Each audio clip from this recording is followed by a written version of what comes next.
भूतपूर्व प्रधानमंत्री डॉक्टर मनमोहन सिंह के 26 दिसंबर 2024 को हुए दुखद निधन पर गहरा शोक प्रकट करता है। डॉक्टर मनमोहन सिंह का जन्म 26 सितंबर 1932 को हुआ। वर्ष 1991, 95, 2001, 2007, 2013 तथा 2019 में 6 बार राज्यसभा के सदस्य निर्वाचित हुए। वर्ष 91 से 96 के दौरान केंद्रीय वित्त मंत्री रहे। 98 से 2004 के दौरान राज्यसभा के प्रतिपक्ष नेता रहे। उन्होंने 22 मई 2004 से 26 मई 2014 तक भारत के प्रधानमंत्री पद को सुशोभित किया। उनका जन्म 1990 के दशक में आर्थिक उदारीकरण नीति में महत्वपूर्ण योगदान था, जिसके कारण देश की अर्थव्यवस्था में महत्वपूर्ण परिवर्तन आया। अपने दीर्घ उत्कृष्ट तथा अत्यंत गरिमापूर्ण संसदीय कार्यकाल के दौरान उन्होंने वाणिज्य संधि समिति के सभापति के रूप में कार्य किया। वे संसद की वित्त संधि समिति, नियम संधि समिति, विशेषाधिकार समिति तथा सामान्य परियोजना के संबंधी समिति के सदस्य रहे। उन्हें पूरे विश्व में अर्थशास्त्र एवं लोक नीति के क्षेत्र में एक प्रतिष्ठित विद्वान के रूप में जाना जाता है। उन्होंने भारतीय रिजर्व बैंक के गवर्नर, योजना आयोग के उपाध्यक्ष जैसे अनेक महत्वपूर्ण पदों को सुशोभित किया। उनको 87 में पद्म विभूषण और 93 में के वर्ष में श्रेष्ठ वित्त मंत्री के लिए यूरोमनी पुरस्कार से भी सम्मानित किया गया। आर्थिक विचारक एवं चिंतक के रूप में उनके योगदान के अतिरिक्त उन्हें कर्तव्यनिष्ठा, सरल स्वभाव और विनम्र व्यवहार के लिए सदैव याद रखा जाएगा। अध्यक्ष जी, मेरे को मौका मिला उनके साथ काम करने का। जब वो वित्त मंत्री थे, मैं सांसद था और कई बातें मेरे को याद हैं। इसमें कोई दौरा नहीं। सबसे पहले लिबरलाइजेशन लेके आए वो, और उसमें मैं पार्लियामेंट्री फार्मर्स फोरम का सेक्रेटरी था, जितने एमपी थे सारी पार्टियों का, और खाद की कीमत बढ़ गई तो मैं कम से कम 50 सांसदों को लेके उनके पास गया। उनसे लड़ाई लड़ी कि भाई आपने ये कैसे बढ़ा दिया, किसान तो बर्बाद हो जाएगा। काफी करने के बाद, संघर्ष करने के बाद वो मेरे को एक तरफ लगे। मैं ये कहने का मतलब है, उन्होंने देश को आर्थिक संकट से निकाला था। उस टाइम देश बड़ा जबरदस्त आर्थिक संकट में था, तो एक तरफ लेके गए मेरे को और उन्होंने कहा कि 2 डेट जो है देश का दिवाला पिटने की अवॉर्ड की हमने। देश के आर्थिक संकट है, बड़े गंभीर मामला है। लेकिन मैंने जब जिद की और इनका उठा तो उन्होंने कहा एक काम कर सकता हूं मैं क्या, छोटे किसानों की कीमत कम कर दूंगा, बड़े किसानों की कीमत लगेगी। उनका ये सोच थी। और जहां तक हरियाणा का सवाल है, हरियाणा के विकास में हम उनके शुक्रगुजार हैं। बहुत लंबा और बहुत भारी योगदान है उनका। आप देख लें, पंचकुला में national institute of fashion technology, Kurukshetra में नेशनल इंस्टीट्यूट ऑफ डिजाइन, और आपका एम्स, आपका कैंसर इंस्टीट्यूट, यहाँ फरीदाबाद में मेडिकल कॉलेज, यहाँ महेंद्रगढ़ में सेंट्रल यूनिवर्सिटी, आप कितने ही संस्था गिना सकते हो। और मानेसर में जो कॉर्पोरेट उसका वो इंस्टीट्यूट, कितने ही संस्था गिना सकते हो जो उनके समय काल में उन्होंने हरियाणा को दी। हरियाणा के विकास में वो विशेष रुचि रखते थे, क्योंकि आपको मैं बताना चाहता हूं, जब उनका परिवार पाकिस्तान से आया तो आके हरियाणा में सेटल हुआ था, यमुनानगर में। उन्होंने बताया हाँ, यमुनानगर जिले में तो हुआ था। तो इस वास्ते वो विकास, हरियाणा के विकास में विशेष रुचि रखते थे। वो नहीं रहे। आज हरियाणा को बड़ा भारी शोक है लगा उनसे। उनके निधन से देश के एक महान अर्थशास्त्री, उच्च कोटि के शिक्षाविद, कुशल प्रशासक और सच्चे देशभक्त को खो दिया है। यह सदन दिवंगत के शोक संतप्त परिवार के सदस्यों के प्रति अपनी हार्दिक संवेदना प्रकट करता है। यह सदन हरियाणा के भूतपूर्व मुख्यमंत्री चौधरी ओम प्रकाश चौटाला के 20 दिसंबर 2024 को हुए दुखद निधन पर गहरा शोक प्रकट करता है। चौधरी ओम प्रकाश चौटाला का जन्म 1 जनवरी 1935 को हुआ था। ग्रामीण परिवेश में पले बड़े होने की वजह से उन्होंने ग्रामीणों की समस्याओं को नजदीकी से देखा था और अनुभव किया था। उन्होंने अपना लंबा और यशस्वी विधायी जीवन वर्ष 70 में शुरू किया, जो पहली बार हरियाणा विधानसभा के लिए चुने गए। वे वर्ष 90, 93, 96, 2000, 2005, 2009 में हरियाणा विधानसभा के लिए चुने गए। उन्होंने 2 दिसंबर 1999 से 22 मई 1990, 2 जुलाई 90 से 16 जुलाई 90, 22 मार्च 91 से 5 अप्रैल 91, 24 जुलाई 99 से 2 मार्च 2000 तथा 2 मार्च 2000 से 4 मार्च 2005 तक 5 बार हरियाणा के मुख्यमंत्री पद को सुशोभित किया। वे वर्ष 87 से 90 तक राज्यसभा के सदस्य भी रहे। वे पाकिस्तान से दीनबंधु चौधरी छोटूराम की स्मृति चिन्हों को हरियाणा में बड़े सम्मान से लेकर आए और उन्होंने मुख्यमंत्री पद रहते हुए अपनी दूरदर्शिता, कुशल नेतृत्व और प्रशासनिक दक्षता की अमिट छाप छोड़ी। एक सच्चे कर्मयोगी और उच्च नैतिक मूल्यों के धनी थे। स्वाभिमानी, सादगी, कठोर अनुशासन और स्पष्टवादिता के धनी चौधरी ओम प्रकाश चौटाला अपने राजनीतिक जीवन में बुलंदियों तक पहुंचकर भी कभी अपनी मिट्टी से दूर नहीं हुए।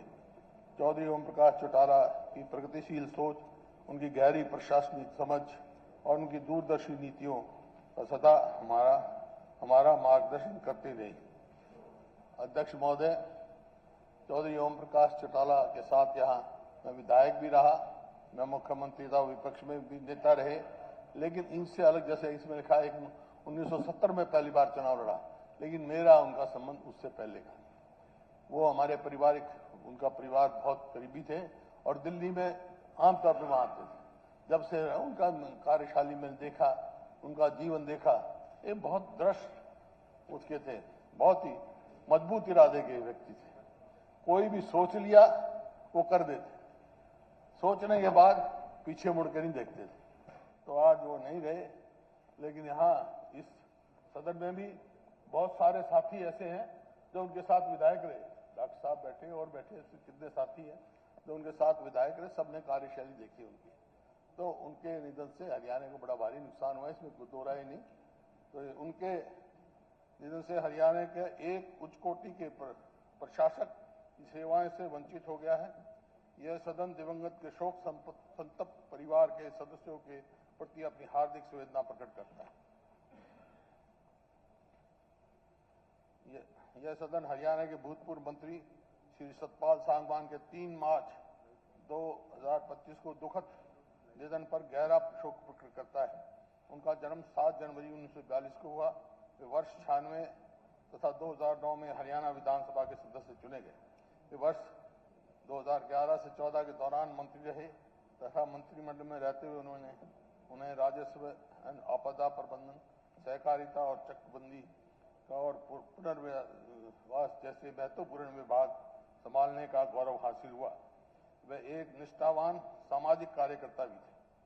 उनके निधन से राज्य की एक अनुभवी विधायक एवं कुशल प्रशासक की सेवाओं से वंचित हो गया है और मेरे को उनके साथ इस सदन में मौका मिला और मेरे ही मंत्रिमंडल में मंत्री थे। बहुत अच्छा कार्य किया उन्होंने, बहुत लगनशील व्यक्ति थे। ये सदन दिवंगत के शोक संतप्त परिवार के सदस्यों के प्रति अपनी हार्दिक संवेदना प्रकट करता है। डॉक्टर कृपाराम पूनिया।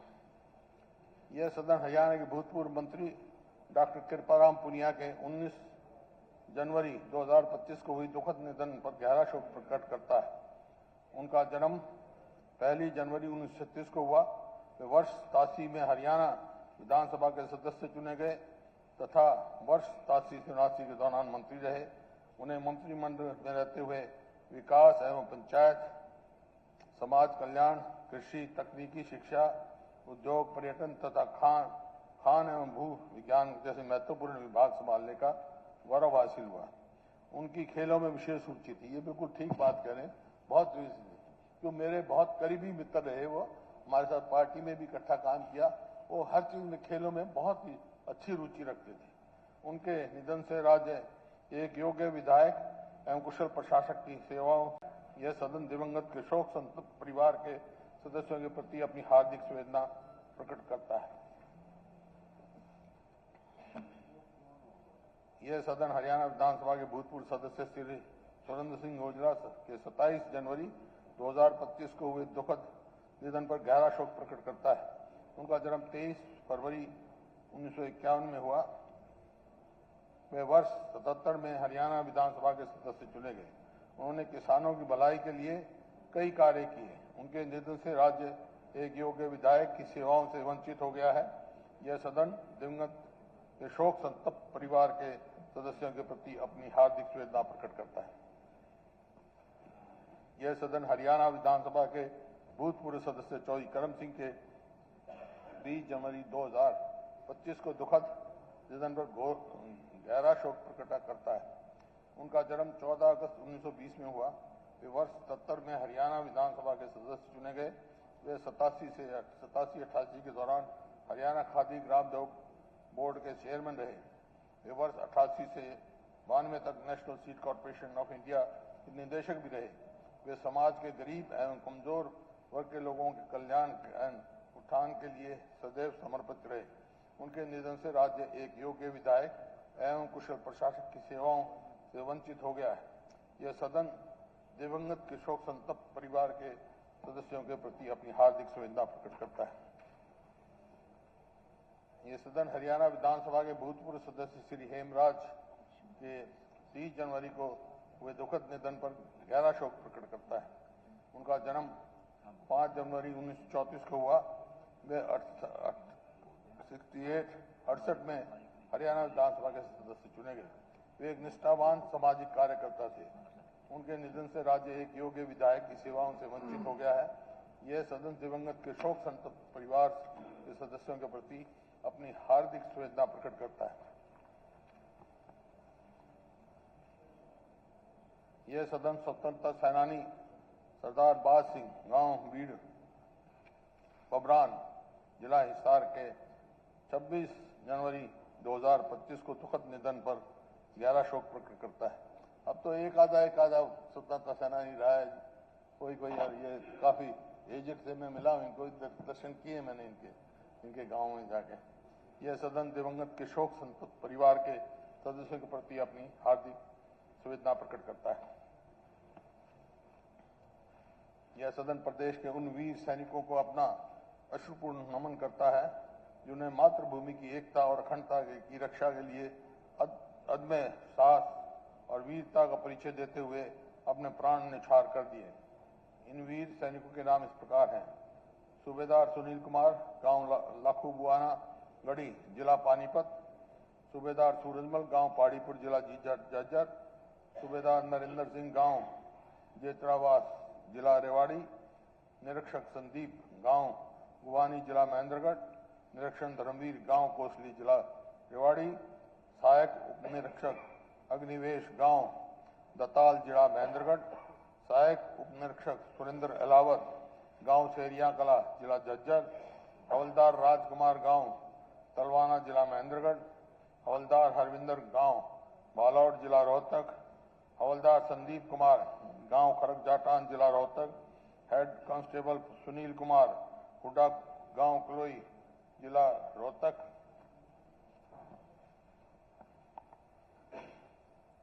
प्रधान नाविक मनोज कुमार, गांव मुंडाहेड़ा, जिला जज्जर; नायक दीपक कुमार, गांव डराना, जिला रोहतक; नायक दीपक मलिक, गांव कासंडा, जिला सोनीपत; कारपोरल मंजीत कुमार, गांव बागनवाला, जिला भिवानी; कारपोरल दीपक कुमार, गांव सालावास, जिला जज्जर; लीडिंग एयरक्राफ्टमैन मोहित जांगड़ा, गांव रूडियावास, जिला जज्जर; सिपाही परमवीर, गांव सीमा, जिला महेंद्रगढ़; सिपाही दारा सिंह, गांव तिगड़ा, जिला महेंद्रगढ़; सिपाही संदीप सिंह, गांव बिडौला, जिला भिवानी; सिपाही जितेंद्र सिंह, गांव डाटा, जिला हिसार; सिपाही विनोद कुमार, गांव बादली, जिला रोहतक; यह सदन इन वीरों की शहादत पर सत सत नमन करता है और शोक संतप्त परिवारों के सदस्यों के प्रति अपनी हार्दिक वेदना प्रकट करता है। केंद्रीय राज्य मंत्री श्री कृष्णपाल गुर्जर के मामा राजपाल सिंह नागर, मंत्री डॉक्टर अरविंद कुमार की चाची श्रीमती शांति देवी, मंत्री श्रीमती सुरुचि चौधरी की सास श्रीमती बिरजा चौधरी, राज्यसभा सांसद श्रीमती रेखा शर्मा के जीजा प्रेमलाल शर्मा, विधायक राम कुमार गौतम की बहन श्रीमती माया देवी तथा विधायक सुनील सांगवान की बहन श्रीमती उषा कात्यान को दुखद निधन पर गहरा शोक प्रकट करता है। ये सदन दिवंगतों के शोक संतप्त परिवार के सदस्यों के प्रति अपनी हार्दिक संवेदना प्रकट करता है। धन्यवाद।